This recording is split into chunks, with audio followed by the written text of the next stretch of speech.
That's right. The big question right now in everybody's mind is exactly what went wrong. What happened to that Learjet plane that crashed in Baramati with 5 on board, including Ajit Pawar? I've got with me in our studios J.S. Rawat, former Joint Director General of DGCA, and Group Captain U.K. Devnath, formerly with the Indian Air Force, joining us. But before we go to our guests and take their opinion on exactly what they think transpired, let me just break down how the events unfolded earlier this morning. So according to the statement that has now been issued by the Government of India, the aircraft first came into contact with Baramati at 8:18 a.m. We know that it took flight at 8 a.m. So 18 minutes into the flight, it came into contact at Baramati. During the aircraft's next call, the pilots were advised to descend in visual meteorological conditions at pilot's discretion. The crew inquired about the winds and visibility, and they were informed that the winds were in fact calm. And now this is what has raised eyebrows, because initially there was suspicion that there was fog related issues, but the visibility was around 300 meters. So it didn't seem like, from what the crew was told, that there was any issue as far as the visibility is concerned. Next, the aircraft reported on the final approach of runway 11, and the runway was not in sight to them. So they initiated a go-around in the first approach. After the go-around, the aircraft was asked about its position, and crew reported on final approach of runway 11. They were asked to report the runway in sight. They replied, runway is currently not in sight. Then they said, we'll call when runway is in sight. This is the communication that the pilot is reportedly have done. After a few seconds, they reported that the runway was now finally in sight. The aircraft was then again cleared to land on runway 11 at 8:43 a.m. But this time around, there was no readback as far as the cockpit is concerned. There was no readback from the crew of the landing clearance. The next thing we know, the ATC saw the flames around the threshold of runway 11 at around 8:44 a.m. and the emergency services were rushed to the site. We also have a CCTV footage that did place the exact moment of crash at about 8:46. So could be that CCTV's timing was a little faulty, but according to the government data, 8:44 already the ATC was informed that something had gone wrong. I've got our guests with me. Sir, you want to take this first. What do you make of this communication that has seemingly transpired, where the crew or the pilot asks for certain clearances? They are told that please proceed as per your visibility. They are told visibility is 3,000 meters. But the first landing, they are unable to see the strip. Even on the second landing, initially they say we are unable to see the runway. What do you think transpired? Shivani, what happens whenever an aircraft is approaching for landing in VFR, that is visual met conditions, visual flight conditions, the pilot has to depend upon his eyes. He has to pick up the runway with his eyes and then land. Now what happens, normally it is expected that visibility is good. By this we mean visibility for the runway is visible from a distance of 5 km, 4 km. Runway is visible definitely from a distance of 3 km. Any visibility which is beyond less than 2.5 km is a little challenging issue for the pilot. In this case, it was 3 kilometers, at least as far as the official confirmation is concerned. So do you think that was sufficient in most conditions? Shivani, 3 km VFR landings can be made. An experienced pilot who has been cleared to land at that runway can make it. What happens before any pilot is cleared to land at any airfield, Baramati is a classic example, he is also cleared by a senior pilot or by an examiner before that, who explains him the ground features, limitations of that airfield, peculiarities of that runway, and clears him to land. So 3 kilometers is a touch and go figure. When air traffic control reports 3 km, that also we have to understand it may fluctuate. You know, it improves to 3 kilometers. Next, it may go down a little bit as well. Another cloud or patch of fog may drift in. It may become 2.5 kilometers. So interesting what you're saying. You're saying 3,000 meters or 3 kilometers, in other words, is touch and go. Particularly for what was a tabletop runway strip. Does that make a difference to this situation? Definitely, a tabletop runway makes a difference because see, the pilot has to depend upon visual cues to land. Now, we use in aviation a word called perspective. We look at the perspective of the runway, how it appears to the pilot. So, when I am on a correct alignment and a correct glide slope, which is say about 3 degree, that time runway looks in a particular manner. But if it is a tabletop runway, what happens in a normal case, there is a runway and the ground from runway till the aircraft under the pilot is flat. But in a tabletop runway, what happens, ground is slowly coming up. So, it may lead to certain amount of visual discomfort. Not exactly a disorientation, but pilot sometimes may take some miscue from the upcoming terrain. So then what happens, Mr. Rawat, if you also want to come in here, we have this sequence of events where there was a back and forth communication. First, the crew is told that, okay, you go ahead as per, your visibility or your comfort level. The pilot does attempt the first landing, goes around, clearly that landing wasn't successful or that attempt wasn't successful. But even in the second landing, the ATS is telling the pilot that, okay, tell us if you can see the runway. The pilot or the crew is maintaining that they cannot see the runway, but they continue going for it. Then a few seconds later, they report, okay, we have the runway in sight, but then maybe a minute later itself, we get to know that the flight has crashed. So what do you read into this sequence of events? The first of all, that whatever the visibility is given 3000 meters, because it is an uncontrolled airfield. Uncontrolled airfield, there is no proper ATC. Where Met report is also not taken from the site. Yeah. Whatever the visibility is, they say 3000 meters, it may have been taken from some city point where that's Met office. Really it is not actual on the ground at the site. Okay. So that is one thing. What I understand and what I got the information also, that visibility was not good. Not good. That's why he was not able to sight the runway. But then what happens if the pilot or the plane keeps going even for the second attempt when they couldn't see the runway? They kept waiting to see maybe it will come into sight, right? What are those moments like? Shivani, what happens when a pilot is approaching a runway, we call the beginning of the runway as touchdown zone. So, he is aiming for touchdown point. In the center point of that touchdown zone is called touchdown point. Now, what happens, suppose there is a smog, then there is a phenomena called inversion layer. What happens, from ground up to a height of 100 feet, 200 feet, it may look clear, but a fog or a smog may be there between height of 200, 300, 400 feet, thin layer. Yeah. So, when the pilot is still at a distance of 4 kilometer, 3 kilometer from touchdown point, his height is still 1000 feet, 800 feet, the slant visibility is okay. He feels that I can see the runway. But as he is coming towards the threshold, he may enter this thin zone, which has thin fog layer, which has been cleared created by a phenomena sometimes takes place called inversion layer. He may continue for 2-3 seconds. The feeling is that, okay, I will pass through in 2-3 seconds and then runway threshold will be visible. But it may happen that in this case may have happened that he has continued for 5, 6, 7 seconds inside that cloud or fog and couldn't make contact with the runway, and by 5th or 6th second he had descended a little below the glide path. There is a glide path. So, in this by the time he entered the cloud 3rd, 4th, 5th second, he descended a little below the glide path because there was no visual clue, and he impacted this upcoming terrain of the tabletop. And what is that threshold of height till where a pilot may say, okay, let me wait and see whether I have visibility or not? In this case, we are getting to know that at 100 feet, there was a mayday call.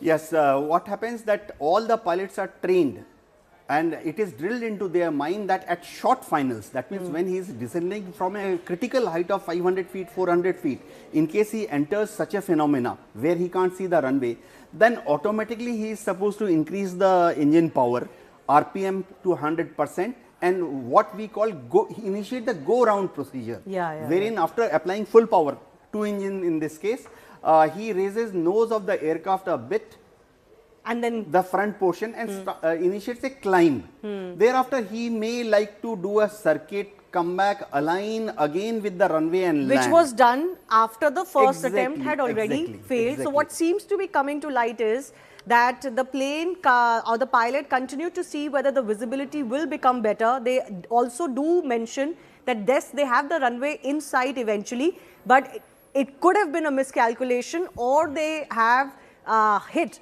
on a higher area, on a cliff kind of area near the runway, and the calculations may have gone wrong. But there are some other questions that are being raised as far as this crash is concerned. Did the landing gear snag cause such a crash? Because Learjets have previously reported a landing gear issue.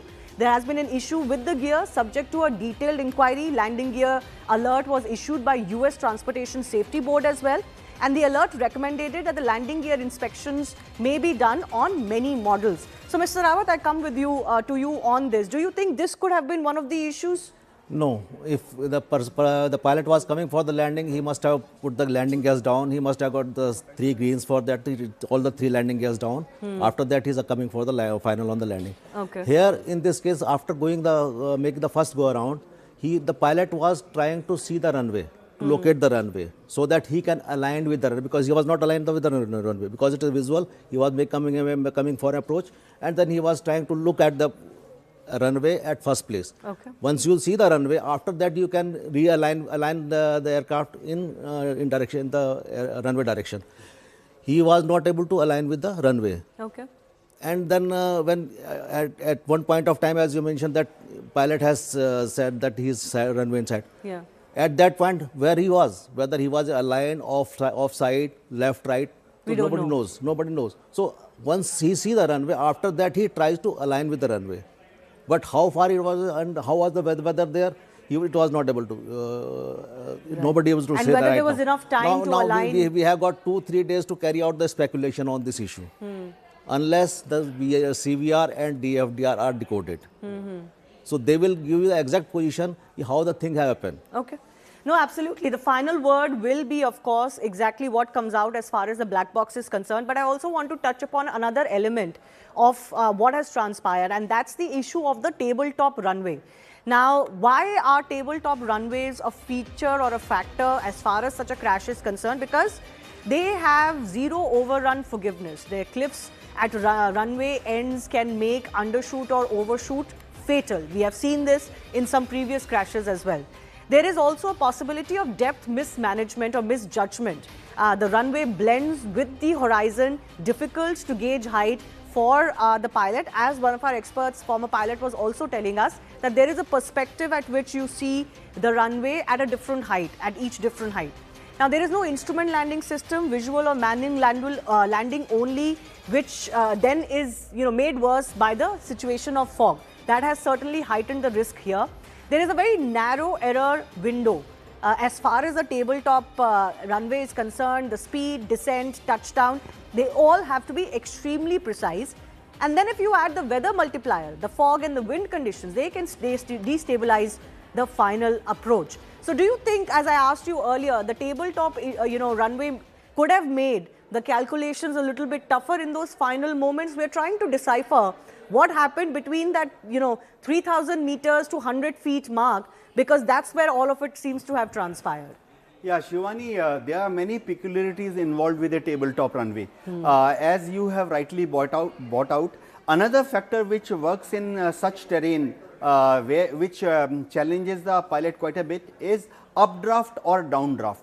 Since the terrain is not even, the mountain is coming up towards the runway, what happens, a horizontal wind which is blowing, maybe a speed of 10, 15 or 20 knots per hour, it hits the vertical part of the hill and that gets deflected upward.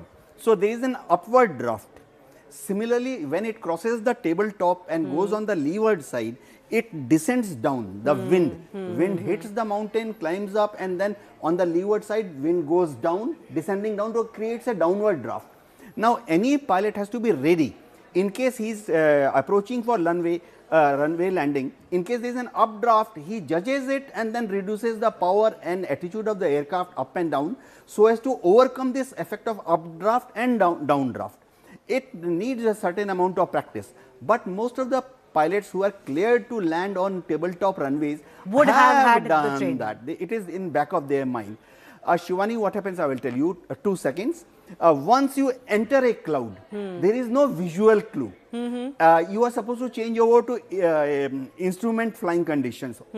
But when you are down to 400 feet, 300 feet, 200 feet, there is no chance of changing over to instruments. You have to, between both the pilots, one looks down at the instrument. The other has to do the other pilot looks at the runway and he hopes that now 2 seconds I will see the threshold.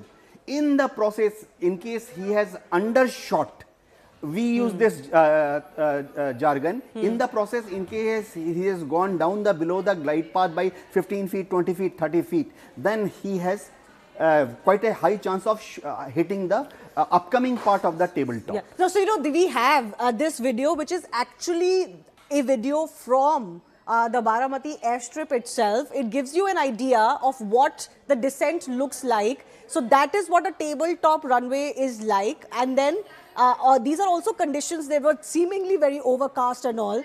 And this is, exactly the conditions in which the pilot could have been wanting to make that second landing attempt. Possibly when the pilot was very close to the landing strip, there was a miscalculation on whether they were truly at the landing strip and aligned or not, as you are saying, and could have crashed nearby to that strip as well. So these are actually the perspective that the pilot would have had, and you are telling me that you have to depend on your visual sight at that time. But my final question, if this is a strip which is tabletop, it had the conditions that it had, this is a airport or a strip where you have to decide whether it is fit for landing or not. There is no ATC per se or any manual landing, system. Then what do you think would have made the pilot confident that, okay, I can attempt a second landing? Or do you think the conditions were not conducive to attempt that landing at all? Why not just make another go around or, ask for help? As far as, because I was just looking at the news today itself, because this pilot has been used and this aircraft has been used by the leader for going to the Varavati previous occasions also. It means the pilot was very well aware about the situation. Conditions and whatever this. Actually, you cannot say it is a tabletop runway. It's slightly elevated from the surrounding ground. It's not table. What Captain Devnath is saying that when tabletop is 600, 700 feet above the surrounding terrain, then it is a tabletop. And then this wind is more like on ground level. Wind effect is there, and here it's slightly, I think, not more than 100 meters from the, not 60 to 70 meters from the nearby ground. So it is not a tabletop runway, it's a normal runway. Secondly, the pilot was familiar with the runway because he has this aircraft has been used by the departed leader many times for going to this thing. The question is that when we try to see the runway, the question is that first, the procedure is like that you have to descend to the circuit altitude, where you can make a circle, and the circuit altitude is around 1000 feet from the runway elevation. So first, if you are able to see the runway beforehand, then you align with the runway. Because the pilot was familiar with the runway, so he must have taken some cue from the ground that, okay, there I will find the runway. This will be the direction where I can find the runway. Okay. I can see the runway. So he has, and on the premises he has, and because he was maybe having the ground contact also, so he was descending on the premises. At a point he was not able to see the runway.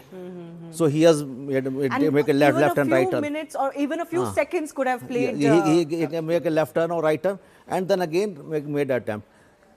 As the news is coming that he has seen the runway, but as I earlier mentioned, what point he was, what was the direction of the runway? No, so even a few seconds could have been enough in creating this fatal situation where the pilot, who was very experienced, had landed on exactly this strip earlier, could not make the assessment, at least as far as preliminary evidence is concerned, close to the runway, and then ended up crashing.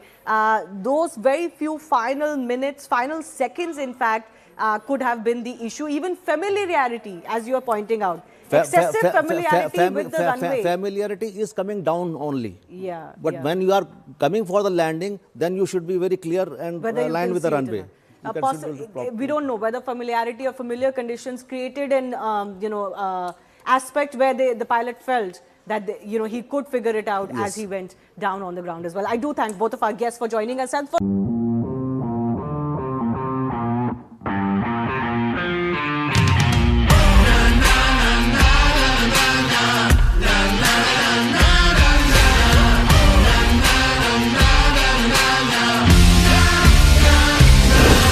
make informed decisions with comprehensive analysis on the go. Strengthen your portfolio with real-time market updates on the go. Create effective strategies with insightful expert opinions on the go. Grow on the go with CNBC TV 18, now streaming live 24/7 on YouTube.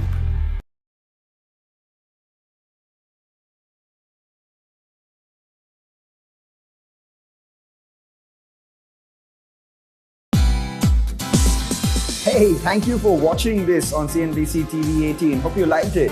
For more such interesting news and updates, follow CNBC TV 18 on all the social media platforms.